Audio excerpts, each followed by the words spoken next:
didn't know much about the faith, was called to go repent and tell my sins to a man. Oh, I get it. I get it, y'all. I understand just how deplorable that sounds in our freedom-loving, postmodern, my ego is the Lord culture. I'm going to tell a man. What can a man do for me? I'm going to tell a man my sins, right?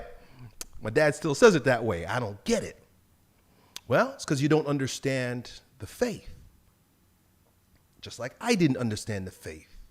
But I had faith enough to say, okay, I'm going to do it. And guess what? It still wasn't done. I had to go on YouTube and figure out how to do this damn thing. What is an act of contrition? What do I do when I walk in there, and how do I say it to the dude? Is he going to give me a punishment, or is he going to give me advice? What's going to happen when I get in there? So I did a little research on YouTube. I like to say I've been catechized by YouTube. That's why I'm doing what I'm doing right here. Because most of y'all, if you're a cradle Catholic and you don't know your faith, you need some catechesis. And if you're a Christian and you don't know the Catholic faith, you probably got a lot of wrong ideas about what it is. So I had to go learn, figure out what the heck I'm going to do. And why not smoke a little weed before I go do so? And I did. Because I said, I ain't taking this away. You going to do it, Lord. So I went to the confessional high. Walking into a parish, which I didn't even know what that meant, for the first time in 35 years, probably. About 30 years. It's been a long time. They had confessions on Wednesdays at noon. I figured, okay, cool, I'm going to go in here. I was amazed at how packed the room was. There was a long line, and I got there on time. So I sat down, and they started praying the rosary, repeating these prayers over and over and over again. And I kind of liked it.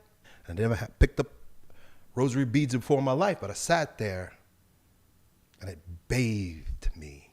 I was being bathed in something celestial, something divine, something beautiful. But maybe it was just because I was high. I don't know. So we are going down the line. It gets to me. It's my turn next. And the priest comes out of the confessional. He says, done. I'm looking at this guy, and I'm looking at the dudes next to me, and there's still about 4 people. And he walks out. He says, I got to perform mass. Come back later. He says, we'll continue after mass. And I didn't want to stay. I didn't want to stay for mass. I want to go home. I want to do something else. At least that's what Satan was whispering in my ear. And so guess what? I got up and I walked out. As I walked out that door, something smacked me in my head and said, turn around, you lazy jerk, and get back in that pew. I turned back around, and I say to the guy who was behind me, who was now in my place, I said, would you mind if I got back in? I sat down, and I waited through the whole mass. And then when the priest took off his vestment, went back into the confessional, he looked at me and said, let's go.